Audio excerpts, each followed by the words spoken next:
Okay, so we'll start with a new chapter today, that is current electricity.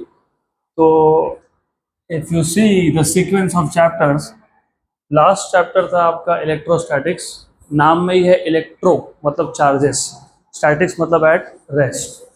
तो the study of charges at rest is known as electrostatics. But जब charges move होते हैं तो दो चीज़ें होती है. Number one, when charges move you get electric current. और जब इलेक्ट्रिक करंट होता है मतलब जब चार्जेस मूव होते हैं तो वो मैग्नेटिक फील्ड्स भी जनरेट करते हैं. तो पहले हमको देखना है कि when the charges move you have electric current. So we will study everything related to electric current in next chapter which is called as current electricity. तो आपके स्टेट बोर्ड के सिलेबस के हिसाब से करंट इलेक्ट्रिसिटी के दो parts हैं. एक आपने 11 में कवर किया था जिसका नाम था इलेक्ट्रिक करंट थ्रू कंडक्टर्स. उसके आगे का पार्ट है 12th में. तो just for a very quick recap, पहले हम देखेंगे कि हमने 11 में क्या क्या सीखा था. मैं डिटेल में नहीं जाऊंगा, I just tell you the concepts. तो इफ़ यू रिमेंबर, हमने सबसे पहले इलेक्ट्रिक करंट डिफाइन किया था. हमने एक इमेजिनरी गैस लिया था, अगर याद होगा तो.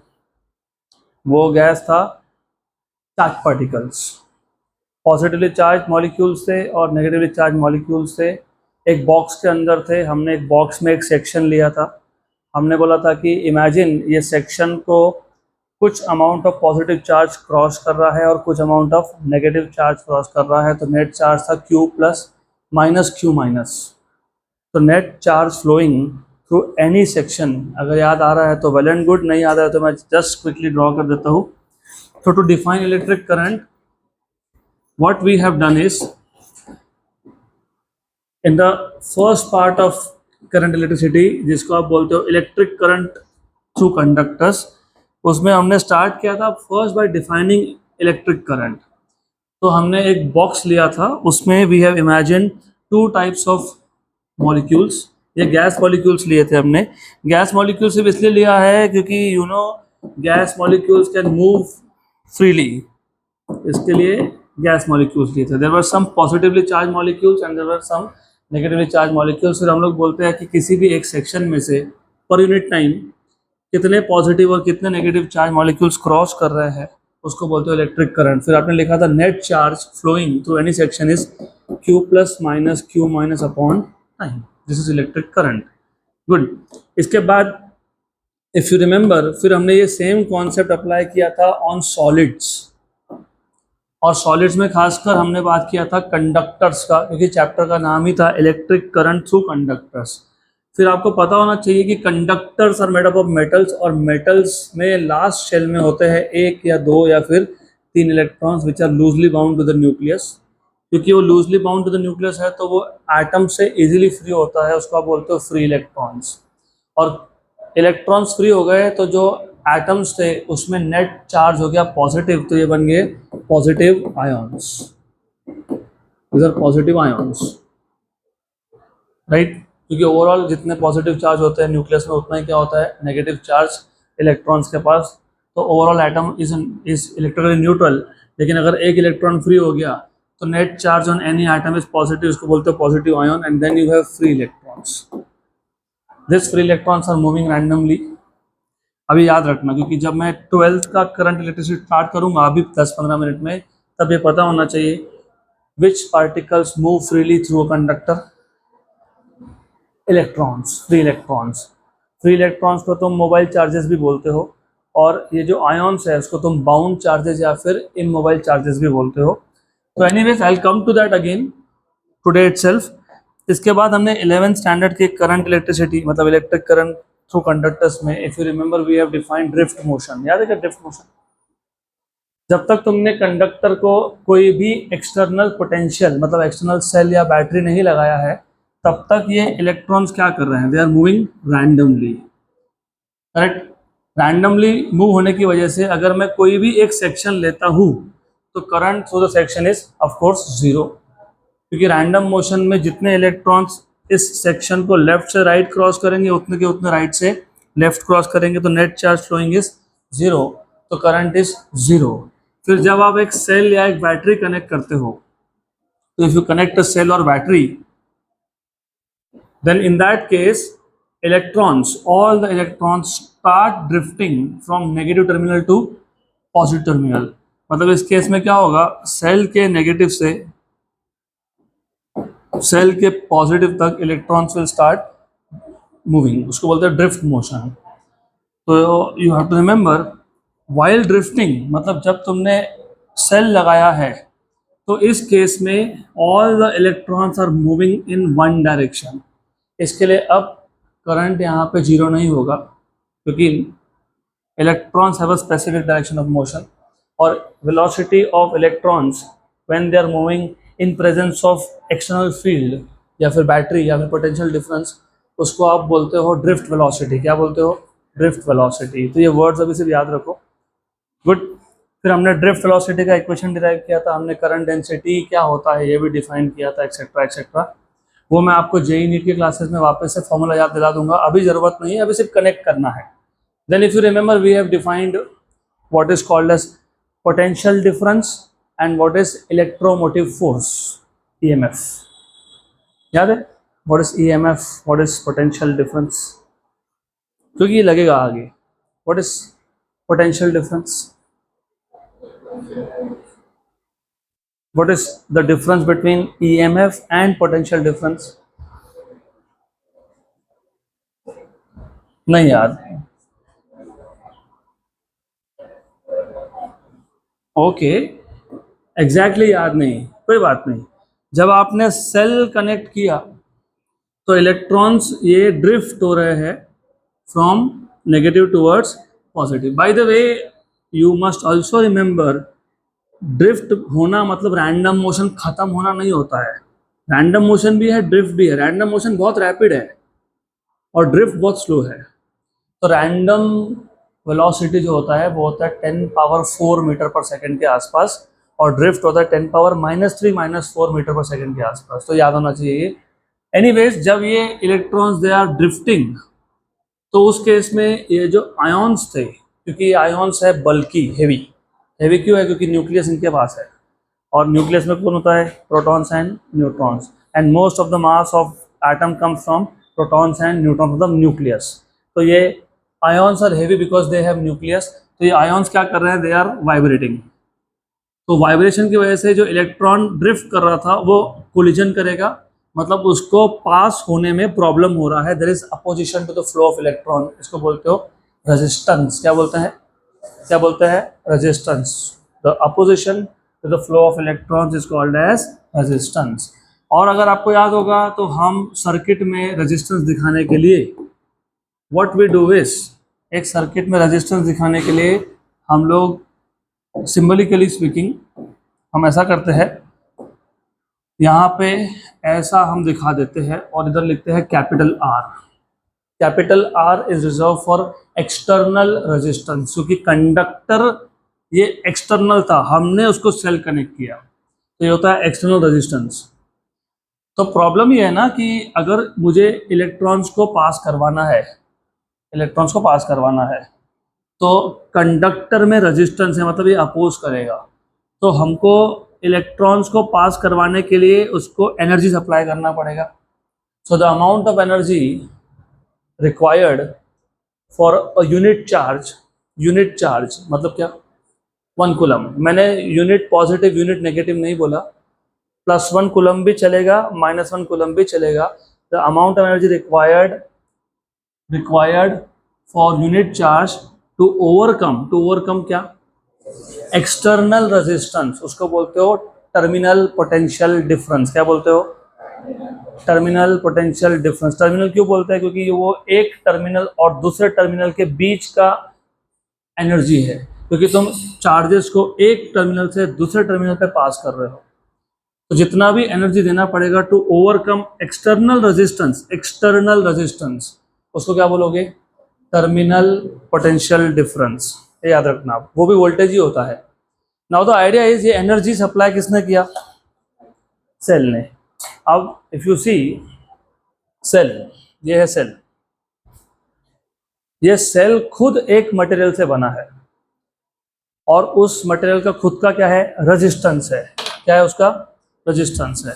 तो उसका रेजिस्टेंस है, तो सेल का जो रेजिस्टेंस है, क्योंकि cell is made up of material, तो सेल के खुद के रेजिस्टेंस को हम स्मॉल r से डिनोट करते हैं, और इसको तुम सेल के साथ ऐसा डॉटेड ब्रैकेट में दिखाते हो सो एज टू अंडरस्टैंड कि ये तुमने एक्सटर्नली नहीं लगाया, ये सेल का खुद का है।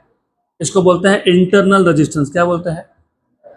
तो चार्जेस निकल कहाँ से रहे हैं? अंदर से, लेकिन पहले उनको क्या ओवरकम करना है? Internal resistance. तो यहाँ पे भी एनर्जी जाएगा और फिर एक्सटर्नल रेजिस्टेंस को ओवरकम करने में भी एनर्जी जाएगा। तो दोनों मिला के जो होता है उसको बोलते हो ईएमएफ। क्या बोलते हैं उसको? The amount of energy required to circulate unit charge once round the complete circuit। complete circuit में internal resistance भी आ गया और external भी आ गया, उसको बोलते हो EMF, electromotive force। it is not force but it is energy। तो EMF मतलब electromotive force is the amount of energy required, it is the amount of energy required to overcome both internal and external resistance। तो EMF ज़्यादा हुआ कि potential difference ज़्यादा हुआ? EMF। very good।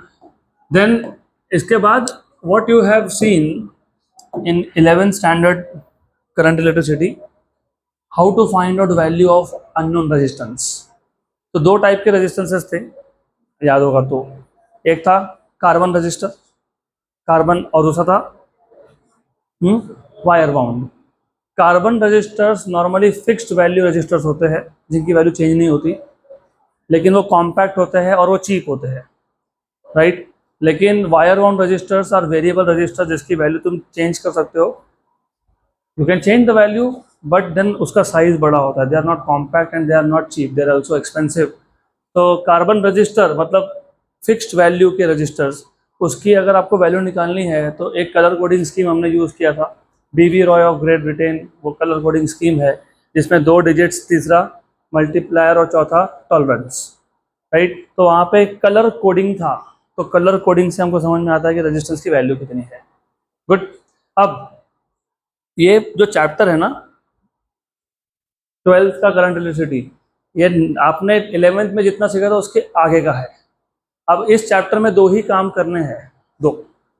For example अगर मेरे पास एक रजिस्टर है, उसके ऊपर कलर कोडिंग नहीं है, लेकिन मुझे उस रेजिस्टेंस का वैल्यू निकालना है, मतलब यहाँ पे भी तुमको अननोन रेजिस्टेंस ही फाइंड करना है। तो first thing that you are supposed to do in this chapter is to find out unknown resistance। unknown resistance, उसके लिए हम लोग यूज करते हैं व्हीटस्टोन्स नेटवर्क। क्या यूज करते हैं? क्या यूज करते हैं? व्हीटस्टोन्स नेटवर्क। अभी याद रखो क्योंकि आएगा, हुआ तो आज ही आएगा, टाइम मिला तो, नहीं तो कल आएगा। दूसरा, जैसे ये सेल है, इस सेल के ऊपर लिखा है कि ये 12 वोल्ट है, 12 वोल्ट, मतलब इसका ईएमएफ कितना है? 12 वोल्ट। इमेजिन इस सेल के ऊपर इसका ईएमएफ नहीं लिखा होता और मुझे ईएमएफ फाइंड करना है, तो इस चैप्टर का सेकंड पार्ट है to find out unknown EMF.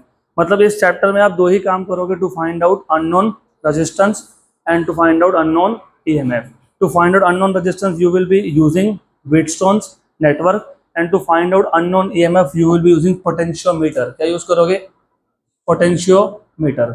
तो you will be focusing only on this concept. ये 2 मेजर कॉन्सेप्ट है और 2 माइनर कॉन्सेप्ट है, तो टोटल 4 कॉन्सेप्ट है इस चैप्टर में। माइनर कॉन्सेप्ट में है working of ammeter and working of voltmeter, right.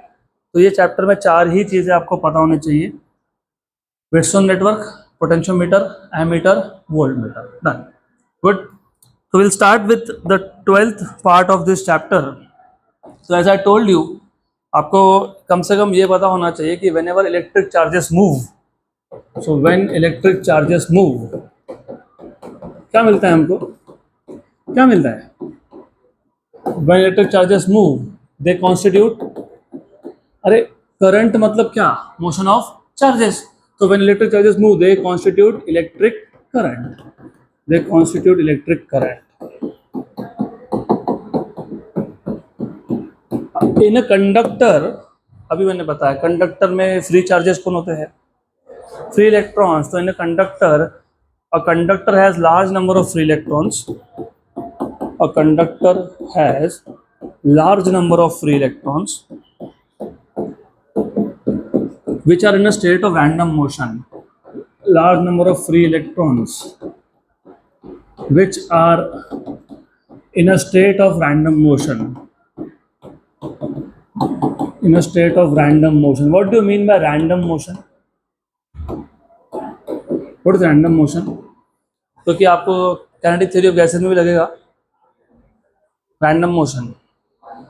Random motion मतलब होता है arbitrary motion, मतलब all the particles are moving in any direction with any velocity. तो imagine there are large number of electrons और electrons का कोई specific direction नहीं है motion का, उनका कोई specific velocity नहीं है. कोई इलेक्ट्रॉन कहाँ जा रहा है विद सम वेलोसिटी, कोई इलेक्ट्रॉन कहाँ जा रहा है विद सम वेलोसिटी, इसको बोलते हो रैंडम मोशन. क्या बोलते हैं इसको? क्या बोलते हैं इसको? Random motion. तो a conductor has large number of free electrons but this electrons are in a state of random motion. इसका मतलब किसी भी एक सेक्शन के through in a state of random motion the net charge through any section, the net charge through any section, any cross section is zero. क्योंकि मैंने अभी बताया, बाय द वे, ये रैंडम मोशन के स्टेट को chemistry में आप बोलते हो केओस. सुना है क्या मॉलिक्यूलर केओस?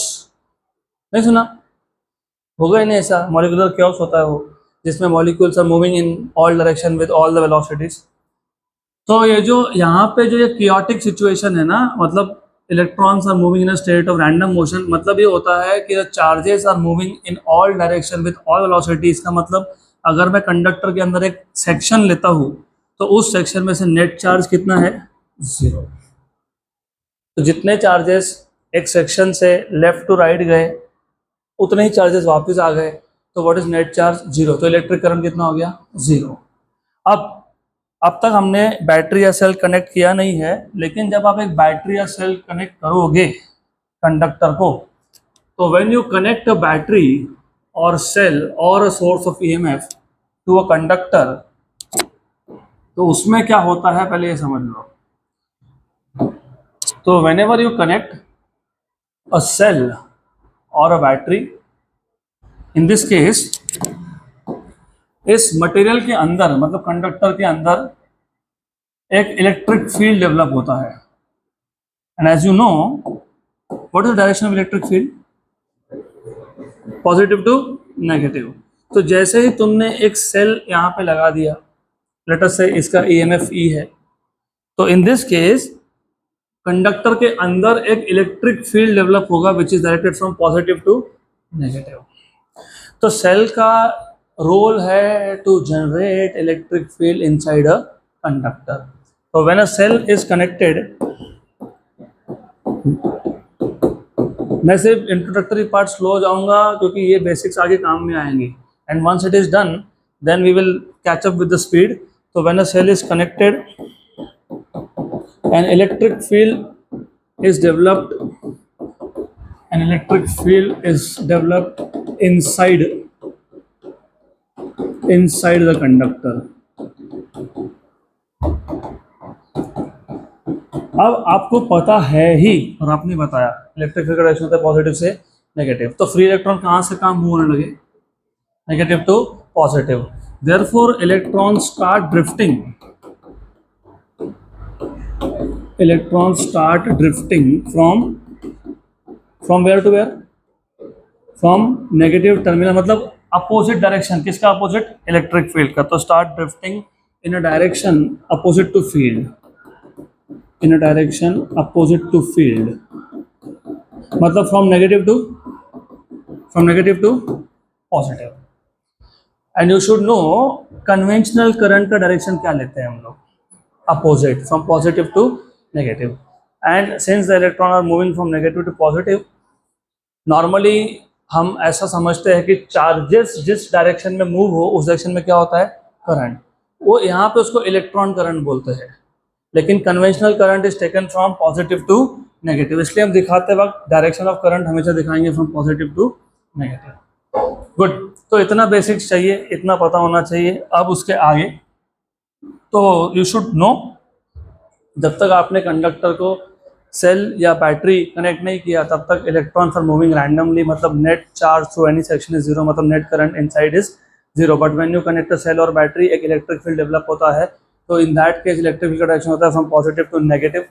तो electron start moving in direction opposite to that of electric field, मतलब नेगेटिव से पॉजिटिव की तरफ इलेक्ट्रॉन का मोशन है नेगेटिव से पॉजिटिव, तो इलेक्ट्रिक करंट का डायरेक्शन होगा from positive to negative. Conventional current is from positive to negative. Good. अब ये जो मैंने आपको बताया कि इसमें आपको 4 ही टॉपिक देखने हैं, to find unknown resistance, to find unknown EMF, ammeter and voltmeter. ये चारों को समझने के लिए आपको पता होना चाहिए something called as Kirchhoff's laws.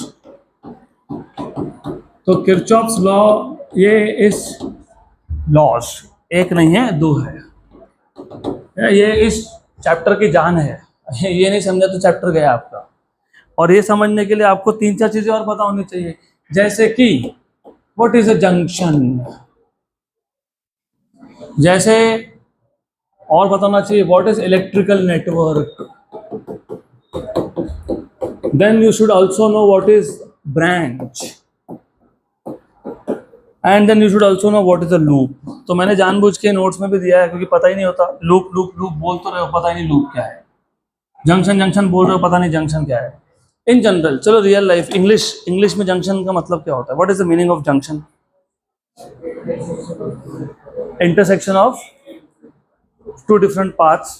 Okay good. बोलते हैं ना हम लोग मनमाड़ जंक्शन है, हमारे यहाँ जंक्शन नहीं है, फिर हम बहुत स्ट्राइक भी किया, हमको जंक्शन चाहिए, पिछले 60 साल से कर ही रहे, जंक्शन चाहिए जंक्शन चाहिए। What is junction? तो इफ यू सी मनमाड़, वहाँ पे train from all direction come, मतलब basically traffic from various direction can meet, या फिर ट्रैफिक कैन स्प्लिट। अलग अलग डायरेक्शन से गाड़ी आ सकती है, अलग अलग डायरेक्शन में गाड़ी जा भी सकती है।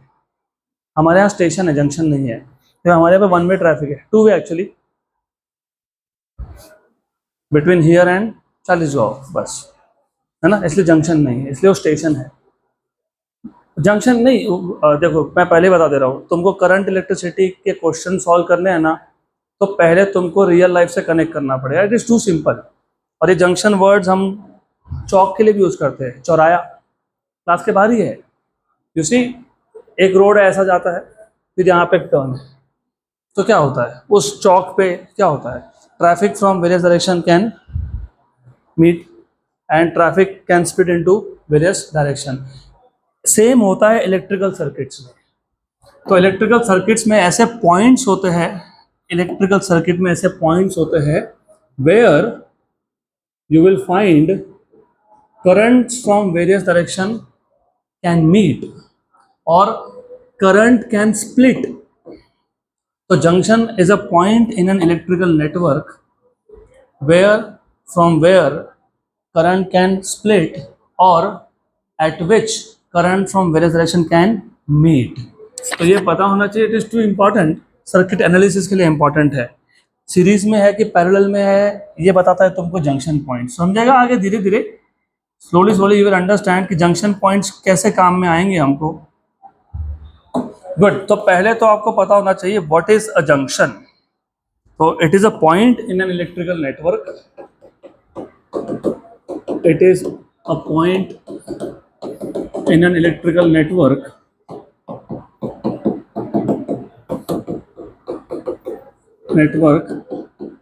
at which current can split or currents from various directions can meet, can merge, can combine, एक ही बात है। And then you should know what is electrical network. You know what is electrical network?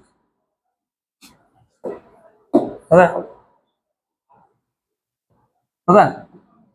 Normally एक circuit में क्या होता है, normally एक electrical circuit में रेजिस्टेंस होगा, मे बी कैपेसिटर होगा, मे बी सेल होगा, etcetera etcetera, maybe 2 cell होंगे, इसको बोलते हैं electrical network. It is a combination of, अभी देखो रेजिस्टेंस है या फिर कैपेसिटर है या फिर आपके पास इंडक्टर है, इसको बोलते हैं कंपोनेंट्स, इलेक्ट्रिकल कंपोनेंट्स। और ये जो सेल या बैटरी है इसको बोलते हैं सोर्स ऑफ ईएमएफ। तो it is a combination of various circuit elements या फिर various electrical components and sources of EMF. So it is a combination of various circuit elements. Circuit elements are also called as electrical components, various circuit elements, and the sources of EMF. And the sources of EMF. What is a branch? What is a branch? अब एक circuit अगर मैं लेता हूँ, for example एक ऐसा circuit है, यहाँ पे रेजिस्टेंस है, यहाँ पे भी रेजिस्टेंस है, यहाँ पे और एक रेजिस्टेंस है, एक्सेट्रा एक्सेट्रा, ऐसा है। तो ये जो पॉइंट है, लेट अस से दिस पॉइंट, ये पॉइंट और ये पॉइंट, नाम दे देता हूँ मैं A B C, let us call this as D E and F. तो ये जो पॉइंट है एफ और ये जो पॉइंट है सी, ये दोनों पॉइंट जंक्शन है क्या, पहले ये बताओ। यस यस नो यस, क्यों? क्योंकि यहाँ पे करंट आया तो इट कैन स्प्लिट, हाँ, इन वेरियस डायरेक्शन, और यहाँ पे भी करंट आया तो इट कैन स्प्लिट और मर्ज। तो कौन कौन जंक्शन है? F and C, right. तो ये जो दो जंक्शन पॉइंट के बीच में जो पार्ट है ना इलेक्ट्रिकल नेटवर्क का, उसको बोलते हैं ब्रांच। तो ये एक ब्रांच हो गया, ये एक ब्रांच हो गया, और ये भी एक ब्रांच हो गया। So what is branch? It is a part of electrical network which lies between two junction, which lies between। हाँ, अब मैंने बोला था कि आपको सर्किट एनालिसिस में काम में आएगा। अगर मेरे पास 10 ब्रांच है और 10 के 10 दो सेम जंक्शन के बीच में, सेम जंक्शन, तो 10 क्या हो गए? पैरेलल। क्या हो गया वो? पैरेलल। तो ये पता होना चाहिए आपको। So what is a branch? It is a part of electrical network. It is a part of electrical network which lies between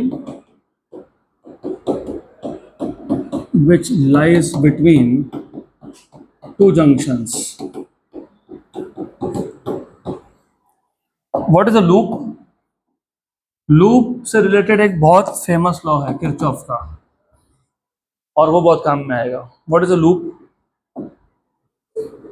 देखो अभी ऐसा है ना, मैंने अभी बताया था, यहाँ पे एक ब्रांच थी, फिर यहाँ पे भी एक ब्रांच थी, फिर लेटस से यहाँ पे एक सेल लगा दिया, एक्सेट्रा एक्सेट्रा। अगर आप देखोगे तो ये एक क्लोज्ड कंडक्टिंग पाथ है, क्लोज्ड है और कंडक्टिंग है। तो क्लोज्ड कंडक्टिंग पाथ इन अ इलेक्ट्रिकल नेटवर्क, इसको तुम बोलते हो लूप। क्या बोलते हो? लूप। तो ये एक लूप है, ये दूसरा लूप है, और ये तीसरा लूप है। So, what is a loop? A closed conducting path. A closed conducting path in an electrical network. A closed conducting path in an electrical network or circuit is known as a loop. Is known as loop. Clear यहाँ तक? क्योंकि अभी ये पता है तो Kirchhoff law start होगा। तो what is a junction?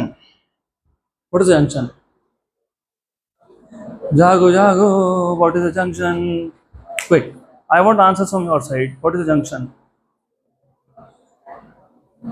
It is a point in an electrical network from where current can split or current coming from various direction can meet. What is electrical network? A combination of circuit elements and the sources of EMF. What is a branch? It is part of an electrical network which lies between two junction. What is the loop? A closed conducting path in an electrical network is called as a loop. चलो good. तो अभी इतना पता है तो we can start off with Kirchhoff's laws. अभी जो Kirchhoff's laws है ना, ये दो, यहाँ पे दो लॉज हैं। पहले लॉ को बोलते हैं किरचॉफ्स फर्स्ट लॉ, या फिर इसको और एक नाम है, इसको बोलते हैं Kirchhoff's current law. Kirchhoff's current law, या इसको और एक नाम भी है, इसको बोलते हैं किरचॉफ्स जंक्शन लॉ। क्या बोलते हैं? Kirchhoff's junction law. तो Kirchhoff's first law, Kirchhoff's current law और किरचॉफ्स जंक्शन लॉ तीनों एक ही है, right? Very simple, extremely simple. अभी इसका स्टेटमेंट क्या है बताता हूँ मैं आपको बाद में। Let us take an example, बहुत सिंपल सा एग्जांपल लेता हूँ। चलो, एक रास्ता है, मैंने इसलिए बोला कि you have to imagine it like a traffic moving from one direction to another. ज़्यादा आसान होगा समझने में इफ़ यू डू दैट। बाकी आपके ऊपर है, how you want to imagine it, that is okay.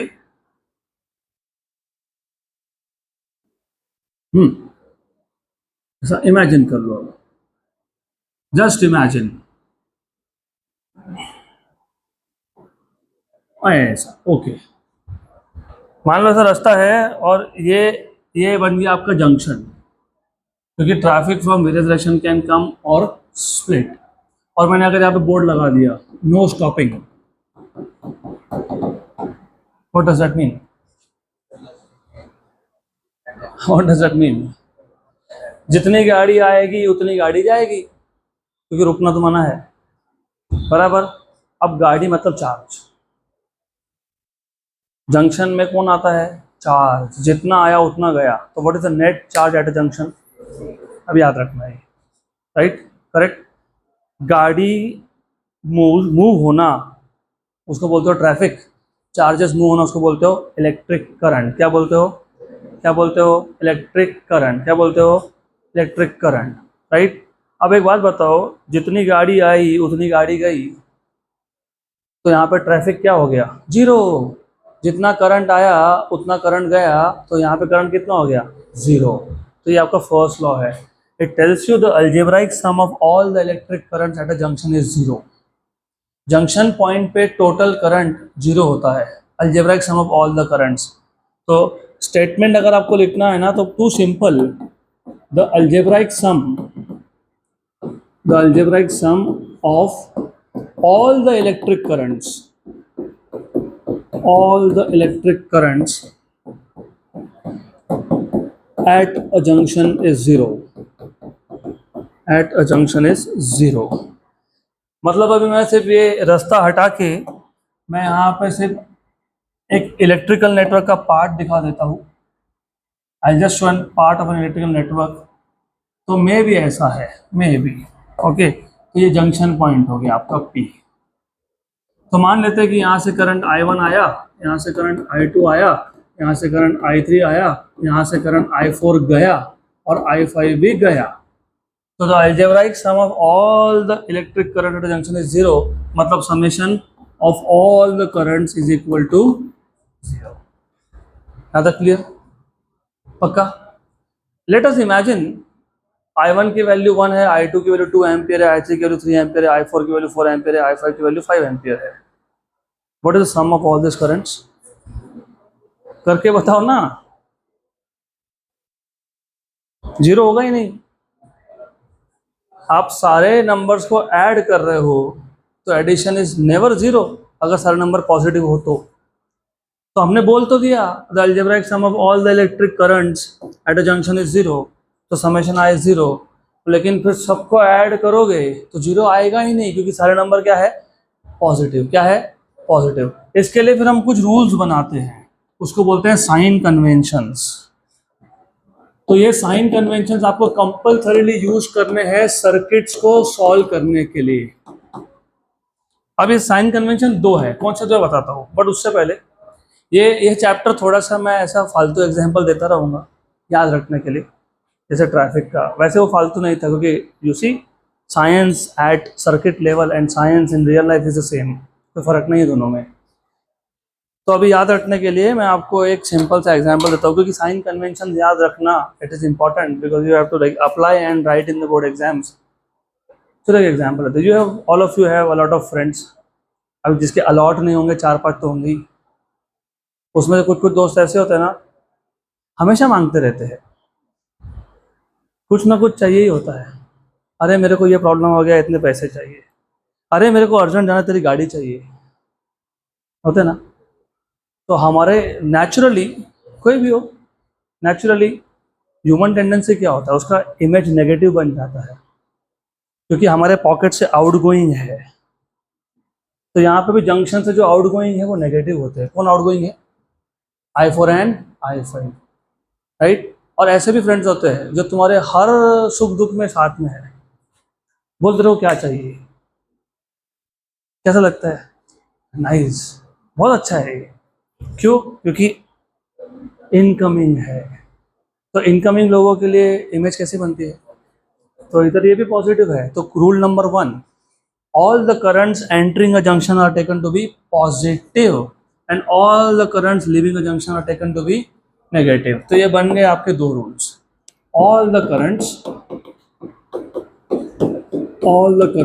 entering a junction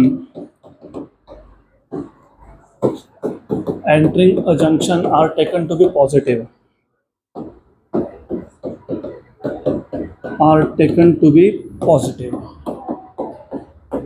and all the currents leaving a junction are taken to be negative।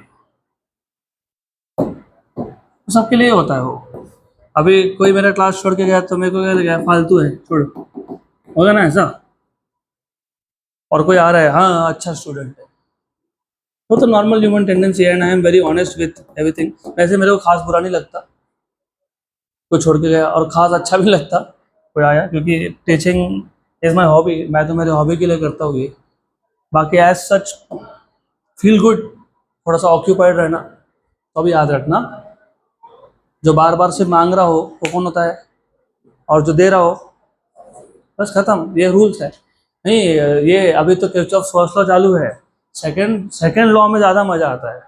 तो ये अभी लाइफ टाइम का काम हो गया, क्योंकि you remember most of your will be doing electronics, क्योंकि तुमको इंजीनियरिंग करना है। कंपलसरी सब्जेक्ट है first year, electronics and electrical. तो तुमको वापस ये लगने ही वाला है। अभी लाइफ टाइम का काम हो गया। ये थर्मोडायनामिक्स सब लगेगा आगे। अब अकॉर्डिंग टू दिस कन्वेंशन कौन से पॉजिटिव है? तो therefore I1, I2 and I3 are positive और I4 and I5 are negative. तो अब आप करके देखो समेशन। I1 को पॉजिटिव लिखोगे, I2 को पॉजिटिव लिखोगे, I3 को पॉजिटिव लिखोगे, I4 को नेगेटिव लिखोगे और I5 को भी नेगेटिव लिखोगे। समेशन जीरो आ सकता है, क्योंकि कम से कम एक नंबर नेगेटिव है। समेशन जीरो होने के लिए एक नंबर कम से कम माइनस चाहिए। इधर तो दो है। मैं इसको ऐसा भी लिख सकता हूँ, I1 plus I2 plus I3 equal to I4 plus I5। ये बन गया alternate statement of first law. पहला लॉ क्या दिखा था तुमने? The algebraic sum of all the electric current at a junction is zero. अब बोल सकते हो ये लेफ्ट हैंड साइड में कौन से करंट है? Entering the junction. और ये कौन है? Living the junction. तो अल्टरनेट स्टेटमेंट क्या आ गया? The algebraic sum of all the currents entering a junction is equal to algebraic sum of all the currents leaving the junction। तो वो alternate statement बन गया आपका। So therefore we can say that the algebraic sum of all the currents entering a junction is equal to what? Is equal to the algebraic sum of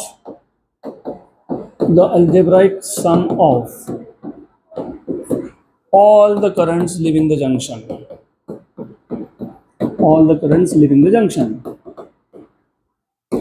अब इसमें ना NEET में और सीईटी में एक बार क्वेश्चन आया था, Kirchhoff's first law obeys. 4 option थे, उसमें एक ऑप्शन था कंजर्वेशन ऑफ चार्ज। तो मैंने अभी एग्जांपल बताया कि एक जंक्शन था, वहाँ पे लिखा था नो स्टॉपिंग। तो जितनी गाड़ी आई उतनी गाड़ी गई, राइट। अब जंक्शन पे नो स्टॉपिंग ऑफ चार्जेस, जितना चार्ज आया उतना चार्ज गया, तो कंजर्वेशन क्या हुआ? Of charges. तो लास्ट स्टेटमेंट तुम देखोगे अगर नोट्स में लिखा है, Kirchhoff's first law obeys conservation of charges. तो चार्ज कंजर्वेशन हो रहा है यहाँ पे, जितना चार्ज जंक्शन में एंटर कर रहा है उतना ही चार्ज जंक्शन से बाहर भी जा रहा है। So the net charge at any junction is 0। यहाँ तक क्लियर? Good, right. तो अभी पिछले 15-20 मिनट में हमने एक लॉ भी खत्म कर लिया और it is too easy to understand. तो who will tell me the statement of Kirchhoff's first law और जंक्शन लॉ और current law? The algebraic sum of all the electric currents at a junction is 0. Two conventions. Number one, all the currents entering the junction are taken to be, and all the currents leaving the junction are taken to be negative, which means that अगर I1, I2, I3 enter कर रहे हैं तो I1 plus I2 plus I3 लिखोगे और I4, I5 leave करे तो minus I4 minus I5 equal to 0 लिखोगे. तो ये बन जाएगा आपका I1 plus I2 plus I3 equal to I4 plus I5. तो right hand side of left hand side of the equation is the sum of all the currents entering the junction and right hand side is sum of all the currents leaving the junction. That is your alternate statement of first law, Kirchhoff's first law या current law या फिर junction law. अब आ जाते हैं second law पे. Second law is more important than first law of course. तो second law है Kirchhoff's second law of course, Kirchhoff's second law. It is also called as Kirchhoff's loop law. इसलिए मैंने loop और junction पहले बताया कि क्या होता है. तो किरचॉफ्स लूप लॉ, और इसका और एक नाम है जिसको तो बोलते हो Kirchhoff's voltage law. Kirchhoff's voltage law, और इसको प्यार से बोलते हैं KVL. प्यार से मतलब एब्रीवेशन. तो most of the questions in your exam उसमें पूरा नाम लिखा ही नहीं होगा, बोलेगा KVL. तो you to understand it is Kirchhoff's voltage law, मतलब किरचॉफ्स लूप लॉ, मतलब किरचॉफ्स सेकेंड लॉ. अब इसको समझने के लिए ही आपको EMF पता होना चाहिए था, इसलिए मैंने स्टार्ट किया था by telling you the difference between EMF and terminal potential difference. So terminal potential difference is basically across the terminals of external resistor, and EMF is the energy supplied by the cell. अभी याद रखना. और अभी इसको real life में कैसे सोचते हो, देखो बहुत सिंपल है, बहुत सिंपल है. और ये अगर नहीं आया तो करंट इलेक्ट्रिसिटी के क्वेश्चन छोड़ने पड़ जाएंगे आपको, क्योंकि ये सबसे इंपॉर्टेंट है टू अंडरस्टैंड KVL. KVL के बिना आगे का कोई भी टॉपिक तुम्हारा ना थ्योरी समझेगा ना क्वेश्चन सॉल्व होगा. तो हमारे पास सपोज एक सर्किट में दो एक्सटर्नल रजिस्टर थे, ये R1 है, ये R2 है, राइट, करेक्ट. और ये R1 और R2 क्या करते हैं, करंट को अपोज करते हैं, मतलब चार्जेस को क्या करते हैं, अपोज करते हैं. क्या करते हैं, अपोज करते हैं, याद रखना आप. फिर वो चार्जेस का जो अपोजिशन हो रहा है उसको ओवरकम करने के लिए हम लोग क्या लगाते हैं, सेल, राइट, सेल या फिर source of EMF. Correct, good, बराबर. अब इमेजिन ये EMF 10 वोल्ट का है, 10 वोल्ट. मैंने अभी फिलहाल इंटरनल रेजिस्टेंस नहीं दिखाया. तो ये 10 वोल्ट कौन कौन यूज कर रहा है, R1 एंड R2. अब ऐसा इमेजिन करो ये दोनों बुक्खड़ है और ये खाने का सप्लायर है. तो इसका खाना मतलब एनर्जी कौन कौन खाएगा. हाँ, अब इसको ऐसा सोचो कि 10 वोल्ट में से R2 के पास तो सिर्फ 4 ही वोल्ट पहुंचा, तो बचाव किसने खाया. हाँ, इसने कितना खा लिया, 6 वोल्ट. इसको मैं नाम दे दूंगा V1, इसको मैं नाम दे दूंगा V2. अब वैल्यूज को भूल जाओ. अब मुझे बताओ टोटल EMF किसने किसने यूज किया, R1 and R2, right, correct, good. यहाँ तक क्लियर. यही है सेकेंड लॉ. मैं बताता हूँ आपको उसका स्टेटमेंट, लेकिन आपको ये पता होना चाहिए, मैंने जब बोला कि ये 10 वोल्ट था, यहाँ पे 4 वोल्ट पहुंचा, तो 6 वोल्ट किसने यूज किया, मतलब वहां पे पोटेंशियल का ड्रॉप हुआ. क्या हुआ, क्योंकि 10 में से 4 ही पहुंचा तो 6 यहाँ पे कम हो गया, ड्रॉप हो गया. तो एक्सटर्नल रेजिस्टेंस के अक्रॉस जो पोटेंशियल डिफरेंस होता है उसको पोटेंशियल ड्रॉप भी बोलते हैं, क्योंकि उतना पोटेंशियल मतलब उतना एनर्जी R1 ने यूज कर लिया, क्योंकि चार्जेस को ओवरकम करना था, चार्जेस को रेजिस्टेंस को पास करना है और वो एनर्जी चाहिए उनको. तो एनर्जी कहाँ यूज हो गया, R1 में. तो वहाँ पे पोटेंशियल का क्या हो गया, ड्रॉप, बराबर, सही है. अब बात बताओ, यहाँ पे 2 एलिमेंट्स थे, राइट, 2 एलिमेंट्स थे, तो दोनों एलिमेंट्स के अक्रॉस क्या हुआ, पोटेंशियल ड्रॉप या फिर पोटेंशियल डिफरेंस, राइट. ये पोटेंशियल डिफरेंस किसने सप्लाई किया था, EMF ने, बराबर. एक ही बैटरी है, अगर 2 होती तो 2 होता तो तो इन दोनों का ईएमएफ मिलके कौन यूज कर रहा है? दो कंपोनेंट्स का क्रॉस क्या हो रहा है? Potential drop. तीन होते तो तीन ड्रॉप। इसको तुमको सिर्फ इंग्लिश में लिखना है बस, दैट इज सेकेंड लॉ। तो क्या लिखोगे? लिखा हुआ है तो क्या स्टेटमेंट क्या लिखोगे? हाँ, अरे in a closed loop of electrical network, the algebraic sum of potential difference मतलब potential drop plus the algebraic sum of all the EMFs is equal to 0। तो जितने सेल तुमने लगाए मतलब जितना EMF तुमने सप्लाई किया वो किसने यूज किया? जो सर्किट एलिमेंट्स थे मतलब रजिस्टर्स के यहाँ पे जो ड्रॉप हुआ उन्होंने यूज किया। तो बन गया स्टेटमेंट इसका। सिंपल है। in a closed loop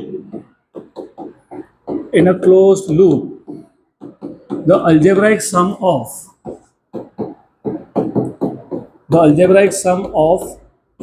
all the EMFs, ठीक है ना, किसको पहले लिखो क्या फर्क पड़ता है?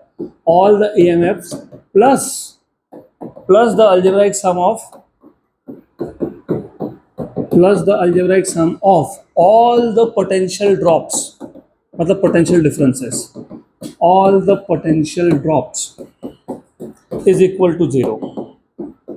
ये हो गया आपका सेकेंड, दिया गया सेकेंड लॉ का स्टेटमेंट, इज इक्वल टू 0। यहाँ तक क्लियर? पक्का श्योर 100%। तो इसको मैथमेटिकल इक्वेशन के फॉर्म में कैसे लिखोगे? सम ऑफ ऑल द ईएमएफ्स। मैंने अगर दो बैटरी लगाई है तो E1 प्लस E2, तीन लगाया तो E1 plus E2 plus E3 plus क्या? Algebraic sum of all the potential drops. तो समेशन V इक्वल टू 0। बराबर है, ऐसा ही है, बराबर है। क्योंकि मैंने अभी बोला सर्किट एलिमेंट्स रेजिस्टेंस के अक्रॉस पोटेंशियल का ड्रॉप होता है, डिनोट किससे करते हो? V से। और EMF किससे करते हो? E से। और V क्या होता है पता है? क्या होता है पता है? IR। क्या होता है? IR। तो V की जगह पे क्या लिखूंगा मैं? IR। तो आपको नोट्स में ऐसा देखने के लिए मिलेगा। ऐसा है क्या? Summation E plus summation IR equal to 0। आइए यहाँ तक ध्यान में, पक्का। फिर वही प्रॉब्लम जैसे तुमने बोला summation of all the current से 0। अभी समेशन सारे पॉजिटिव नंबर तो 0 होगा ही नहीं कभी, वैसे यहाँ पे भी है सेम प्रॉब्लम है कि अगर सारे के सारे नंबर पॉजिटिव हो गए तो सम कभी 0 होगा क्या? नहीं होगा ना। तो इसका मतलब यहाँ पे भी हमको कुछ रूल्स बनाने पड़ेंगे, मतलब यहाँ पे भी हमको कुछ कन्वेंशंस लगेंगे। इस केस में कन्वेंशंस थोड़े से कॉम्प्लिकेटेड है, ज़्यादा नहीं है, थोड़े से ही है। तो साइन कन्वेंशन समझने के लिए मैं एक सर्किट ड्रॉ करता हूँ। मैं वही सर्किट लेता हूँ जो आपके नोट्स में दिया है, so it will be easy for you to connect because we will have to also do the analysis here itself. तो ऐसा करता है, एक सर्किट है जो मैंने नोट्स में दिया है वही ले रहा हूँ। एक E1 सेल है, उसके बाद उसको सीरीज में एक R1 रेजिस्टेंस है, फिर यहाँ पे एक रेजिस्टेंस है R2, then you have a resistance R4, then here you have another cell which is E2, then you have a resistance R5, something like this। उसके बाद बीच में यहाँ पे एक रेजिस्टेंस है, whatever name is given to it, R3 I guess, ऐसा है। बराबर, ऐसा ही है ना? Done, good. सिर्फ अभी मैं नाम देता हूँ, इसको A नाम दिया है, इसको दिया हुआ है B, this is C, this is D, this is E, this is F। सिर्फ I'll just give the names and then I will tell you how to solve this circuit। R1, R2, this is R3, this is R4, this is R5, this is second cell E2। बस sufficient, that's all we want to know। अब sign conventions समझने से पहले you have to know two things।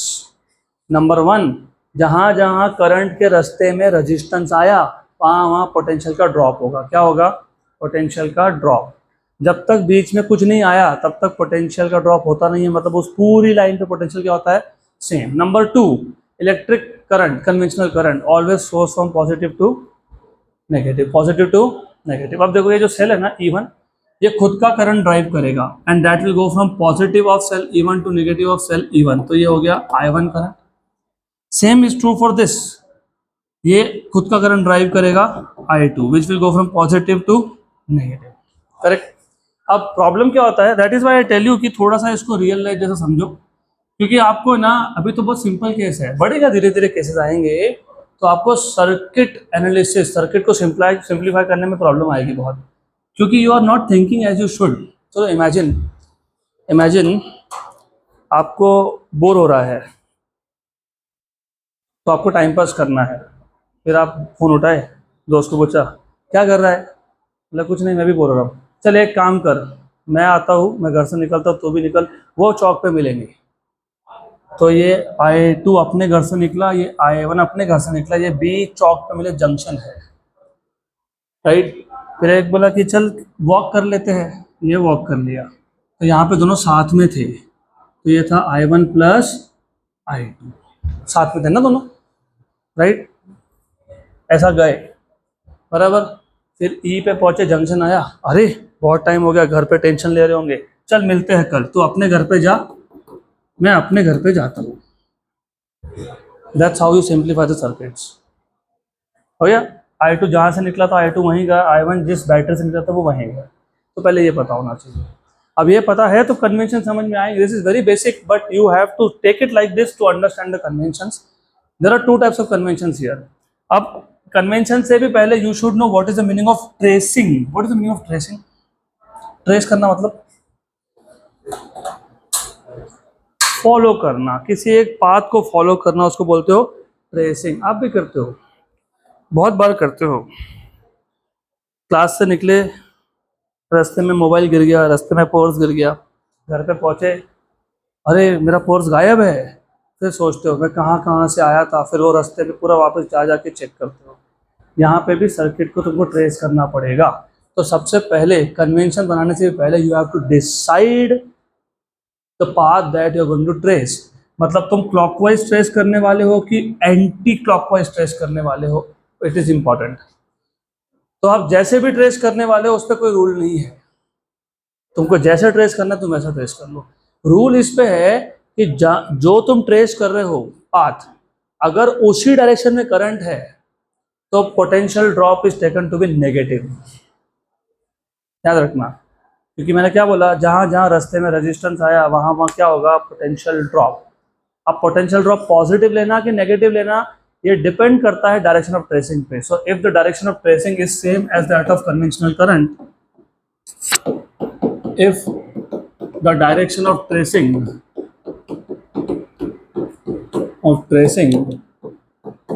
is same as that of conventional current, is same as that of conventional current, और conventional current है ये, electron current नहीं है, same as that of conventional current, then the potential drop across a resistance is taken to be negative, is taken to be negative, otherwise positive। मतलब अगर तुम trace कर रहे हो और करंट सामने से आ रहा है तो जो पोटेंशियल ड्रॉप होगा उसको क्या लोगे, पॉजिटिव। अगर तुम ट्रेस कर रहे हो और ट्रेसिंग का डायरेक्शन और करंट का डायरेक्शन क्या है, सेम, तो क्या लोगे, नेगेटिव। मतलब basically if I ask you here, look tell me what is the potential drop along A B, what is potential drop IR, तो I1 R2 पॉजिटिव की नेगेटिव, नेगेटिव, क्योंकि you are tracing from A to B and the current is also from A to B। Let us say you are tracing from B to A, plus I1 R2, बराबर।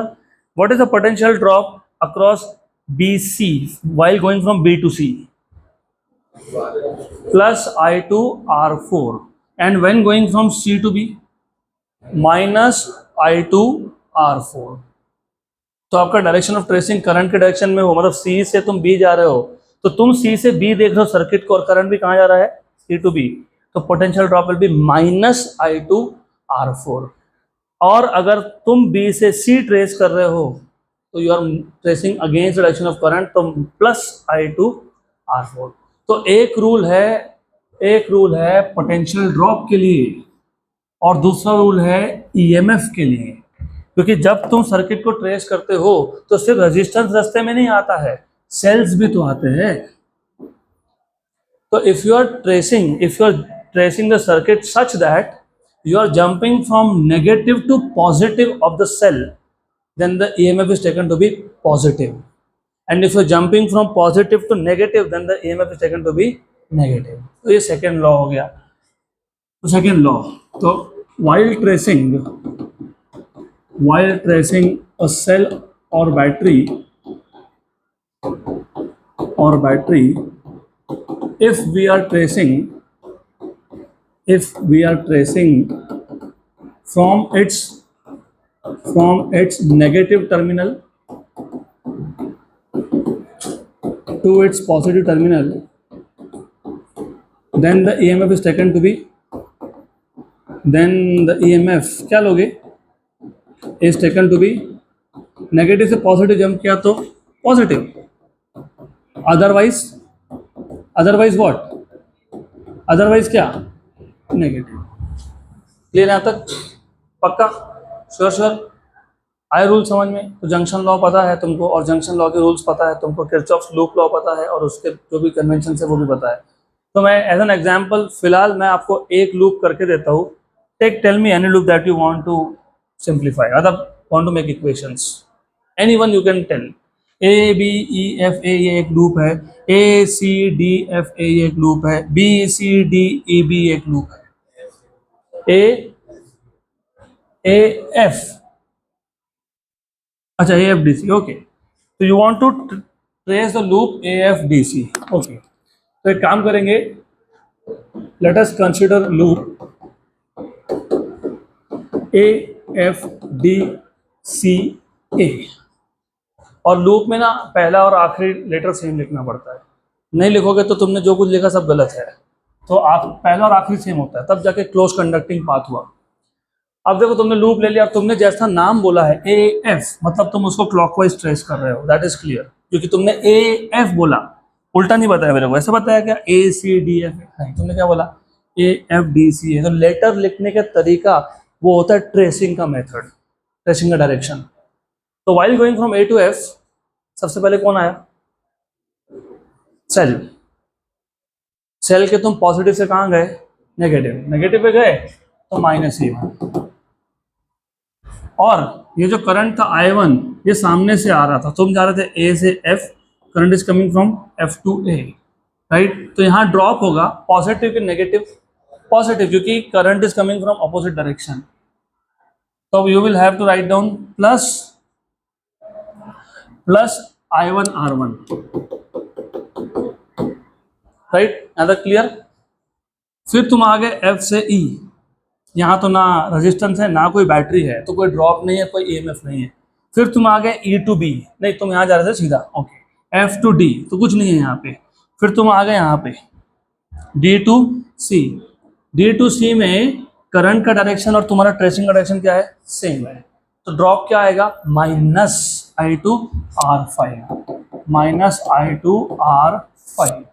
Then you are tracing E2 from negative to positive, तो क्या लिखोगे +E2, बराबर.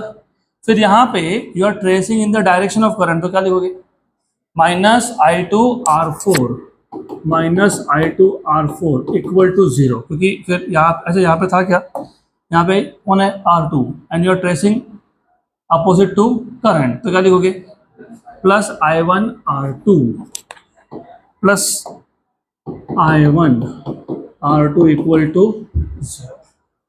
ये आ गया आपका equation, खत्म, done. This is how you are suppose to do. अगर तुमको और सिंप्लीफाई करना है तो ऐसे लिख लो A2 + I1R1 + I1R2 equal to E1 + I2R5 + I2R4.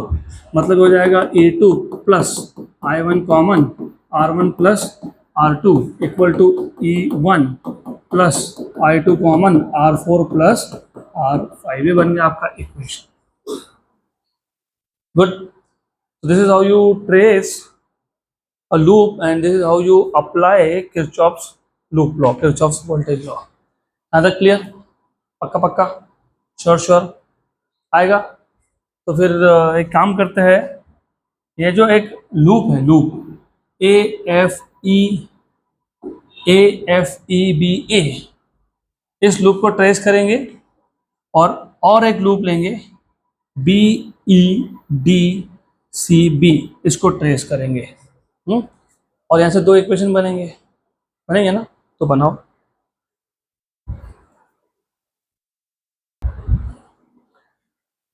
Okay तो ठीक है, I will tell you how to solve this.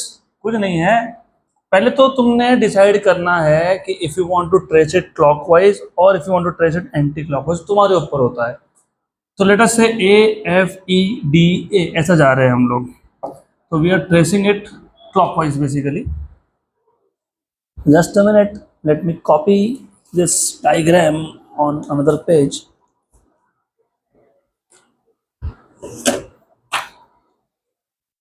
Okay, तो if you are tracing it clockwise तो आपका लूप बन गया ए एफ ई बी ए, ये हो गया लूप। अब तुम ए से एफ जा रहे थे तो पहले तो ये कर ही लिया ना तुमने, we are going from A to F, you are jumping from positive to negative, तो E1 will be negative. Current सामने से आ रहा है तो potential drop will be positive, I1 R1। F to E कुछ नहीं है, ई टू बी करंट सामने से आ रहा है तो पोटेंशियल ड्रॉप इज पॉजिटिव, लेकिन करंट है I1 प्लस I2 और रेजिस्टेंस है R3। फिर बी टू ए करंट सामने से ही आ रहा है तो plus I1 R2 equal to 0। हो गया, खत्म। This is what you will have done. सिर्फ E1 को वहां ले जाओ तो प्लस E1 हो जाएगा, ये बन गया आपका इक्वेशन, डन। देन इसको फर्दर सिंप्लीफाई करना है तो कर लो, तुम I1 कॉमन निकाल के कर लो सिंप्लीफाई। देन सेकेंड लूप, अभी इसको हम ट्रेस कर रहे हैं B to E, then D, then C and then again B। तो B E D C B, when going from B to E the current is also from B to E, तो potential drop होगा minus I1 plus I2 into R3। E to D there is nothing, D to C आते वक्त you are tracing in the direction of current, तो minus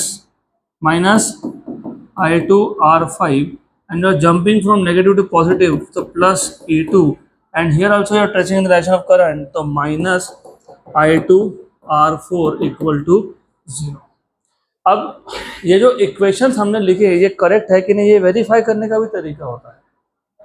जो पहला loop था ना उसमें E1 था, तो पहले लूप में करंट I1 ही आएगा सिर्फ एक ब्रांच छोड़ के, that is the middle branch. तो यहाँ पे करंट होगा I1 प्लस I2 और R3 के साथ तुमको I1 प्लस I2 दिखेगा, बाकी हर जगह पे आपको सिर्फ I1 दिखेगा, है right. And similarly for the lower loop you will see the same thing, it is यहाँ पे कौन है E2, तो करंट होगा I2 सिर्फ R3 के साथ I1 प्लस I2, बाकी दोनों के साथ I2 है, I2 और R3 के साथ I1 प्लस I2 डन। तो ये वेरिफिकेशन का मेथड होता है। अब ये काम में कहाँ आएगा, ऑफ कोर्स हम लोग न्यूमेरिकल लेंगे, मैं तो कल ही लेने वाला हूँ सीधा ये टॉपिक खत्म करके उसके क्वेश्चंस, बट काम में कहाँ आएगा। बहुत बार आपको बोलते हैं सर्किट को सॉल्व करो, सर्किट को सॉल्व करने का मतलब होता है एक सर्किट है उसमें बहुत सारे कंपोनेंट्स है, बहुत सारे ईएमएफ है, तो मोस्टली आपको या तो रेजिस्टेंसेस के वैल्यू दिए होंगे और आपको पूछा होगा ईएमएफ फाइंड करो, या आपको ईएमएफ दिया होगा पूछा होगा रेजिस्टेंस फाइंड करो। तो solving a circuit means that the finding out values of either sources और द कंपोनेंट्स। तो जब आपको सॉल्व करना है तो बेसिकली क्या है कि अभी अगर मेरे पास एक इक्वेशन है और दो अननोन है, सॉल्व होगा क्या, होगा सॉल्व नहीं। तो दो अननोन है तो कितने इक्वेशन चाहिए, दो। इसके लिए उस केसेस में दो लूप आपको लगाने पड़ेंगे, दो लूप से दो इक्वेशन बनेंगे, उसको सॉल्व करके आपको रेजिस्टेंस या फिर ईएमएफ का वैल्यू मिलेगा। यहाँ तक क्लियर राइट। तो अगला टॉपिक पे जाने से पहले सो फार आज किरचॉफ्स के हमने दो लॉ सीखे, एक था Kirchhoff first law that is junction law, that is current law.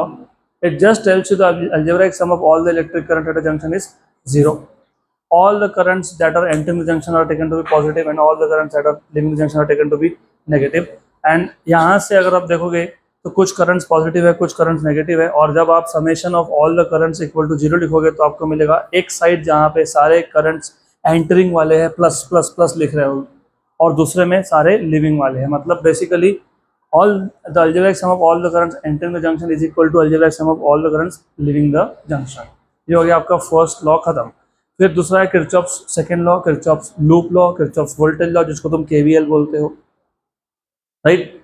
उसका सिंपल सा स्टेटमेंट है In a closed loop, the algebraic sum of all the EMFs plus the algebraic sum of all the potential drops is equal to 0. तो summation E plus summation IR equal to 0. यहाँ पे भी दो conventions है.